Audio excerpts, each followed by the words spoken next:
तो दोस्तों आप लोगों का काफी डिमांड थी कि सर हमें अलंकार से संबंधित ट्रिक बताएं, क्योंकि अलंकार से संबंधित आपके पेपर में चाहे आपने हिंदी कोर लिए हैं या हिंदी इलेक्टिव लिए हैं, आपके पेपर में 2 क्वेश्चन आते हैं आपका अलंकार से संबंधित। तो कोई बंदा नहीं चाहेंगे कि हमारे हाथों से 2 मार्क्स निकल जाए। मेरे दोस्तों आप सभी को पता है कि बूंद बूंद से हमारा सागर भरती है, इसी तरह से एक एक मार्क्स करके हम 80-90% मार्क्स ला सकते हैं। तो आप अच्छी तरह से देखें और एक बात और याद रखिएगा, सिर्फ ये अलंकार जो मैं अलंकार जो ट्रिक लेकर आया हूं ना मेरे भाई, ये अलंकार का ही ट्रिक नहीं, बल्कि मैं चाह रहा हूं जैसे हमारा आसियान हो गया, सार्क हो गई, भारत के पड़ोसी देश हो गया, इसके बाद हमारा जो मेरे दोस्तों आती है ना, जैसे हमारा यूएनओ का कितना अंग है, इसका सारा ट्रिक, मतलब जैसे खरीफ फसल, रबी फसल, जायद फसल, किस मौसम में कौन सी फसल बोई जाती है, इन सारे चीजों की मैं चाह रहा हूं कि एक एक करके ट्रिक के माध्यम से मैं आप लोगों तक पहुंचा रहा हूं। हर दिन एक एक ट्रिक में पहुंचाऊंगा ताकि मेरे दोस्त आपको रट्टा कभी भी ना लगाना पड़े। तो आप चाहते कि सर हाँ आप जल्दी से बताएं ट्रिक के माध्यम से हम कैसे पड़ोसी देशों को, कैसे बाबर द्वारा किया गया युद्ध को, कैसे अकबर द्वारा किया गया युद्ध को हम आसानी से याद कर सकते हैं, तो कमेंट सेक्शन में जरूर बताएं।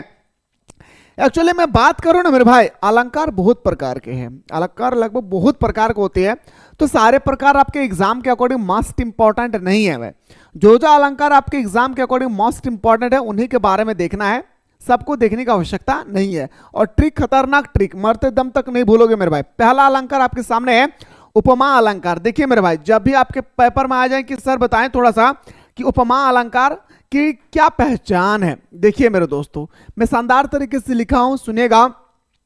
जहां सा से सी दिखे तो समझ जाना है कि उपमा अलंकार है। जहां सा से सी दिखे तो समझ जाना है क्या उपमा अलंकार है। मैं फिर से कह रहा हूं, सुनिएगा।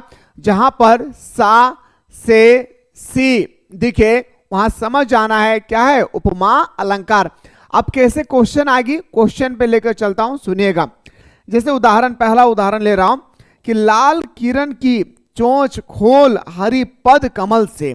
याद रखना है आपको मेरे दोस्तों, शब्द के अंत में हो, शब्द के बीच में हो, आपको कहीं भी देखने को मिलेंगे सा से सी। आंखें बंद करना है और बताना है कि सर ये उपमा अलंकार है। कौन सा अलंकार है मेरे भाई, बताना है ये उपमा अलंकार है। समझ में आ गया मेरे भाई, क्या बताना है भाई, यह उपमा अलंकार है। जैसे आपके पेपर में आएगी सा से सी वाला सेंटेंस वाक्य में लगा रहे हैं, आंखें बंद करके बताना सर ये हमारा उपमा अलंकार है। एक क्वेश्चन यहां पे हमारा बनकर तैयार हो गई। अगला क्वेश्चन आपके पेपर में होगी, बताइए मेरे भाई, पुनर्विक्ति प्रकाश अलंकार। याद रखना मेरे भाई, अगर आपसे कोई भी शब्द दिया गया और आपसे पूछा जाएगा कि बताइए कौन सा अलंकार है, तो हम बताएंगे पुनर्विक्ति प्रकाश अलंकार। तो पुनर्विक्ति प्रकाश अलंकार का क्या क्या पहचान चिन्ह है, आइए सर डिस्कस करते हैं।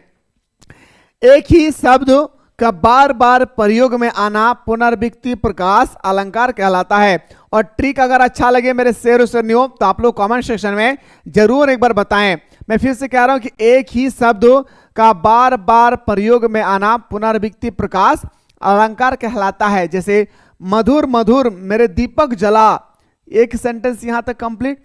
थोर थोर बिहार करती सुंदर, जल जल भर गया है पूरा जीवन।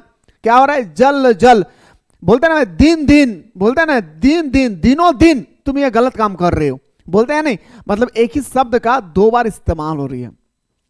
जब कोई भी वाक्य में एक ही शब्द का 2 बार इस्तेमाल हो, वो भी लगातार, तो आपको समझना चाहिए वो हमारा पुनर्विक्ति प्रकाश अलंकार है। और यही सबसे ज्यादा हमारे एग्जाम पे पूछे जाते हैं, पुनर्विक्ति प्रकाश अलंकार के बारे में।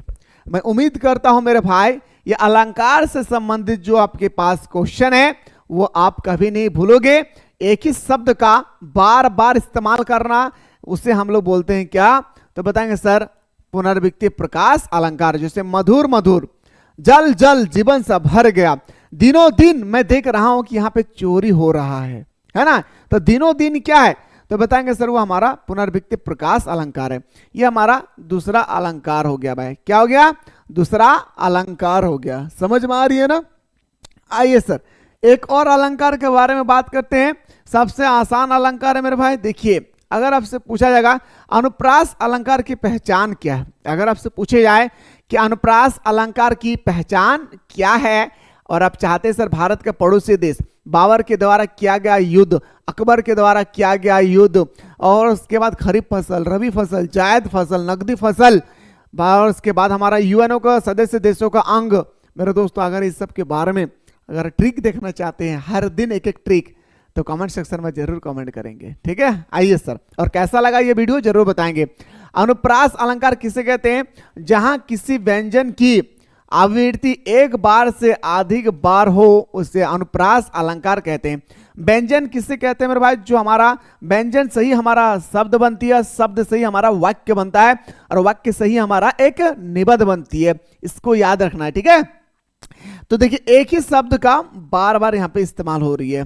फिर से सुनिए, जहां किसी व्यंजन की आवृत्ति एक बार से अधिक बार हो उसे अनुप्रास अलंकार कहते हैं। उसे क्या कहते हैं मेरे भाई? अनुप्रास अलंकार कहते हैं। एक बार से अधिक बार जब हम एक शब्द का प्रयोग करते हैं, सॉरी, एक व्यंजन का, शब्द नहीं, एक शब्द का नहीं, एक शब्द का बार बार प्रयोग करना पुनर्विक्ति प्रकाश अलंकार कहलाता है। लेकिन एक ही व्यंजन का बार बार प्रयोग में आना उसे हम लोग कहते हैं अनुप्रास अलंकार। कौन सा अलंकार मेरे शेर शेरनियों? तो बताएंगे सर, उसे कहते हैं हम अनुप्रास अलंकार। जैसे हमारे यहाँ पे रघु, राघव, राजा राम बोलते हैं, रघु राव राजा राम बोलते या नहीं? तो वही आपके यहाँ पे दिया हुआ है। तो ये जो तीन हमारा तीसरा नंबर जो था मेरे भाई अलंकार से संबंधित, यही तीन अलंकार है जो सबसे ज्यादा मार्केट में अभी पूछा जा रहा है। और मैं उम्मीद करता हूं मेरे भाई कि अगर आप सही तरीके से तीनों अलंकार को अगर आप देख लिए हैं तो तीनों अलंकार को आप यूं ही चुटकी में सॉल्व कर सकते हैं। बाकी शुरू से लेकर अंत तक देखें। तो ट्रिक कैसा लगा कमेंट सेक्शन में जरूर मेंशन करें। मिलते हैं इसी तरह से नेक्स्ट वीडियो में।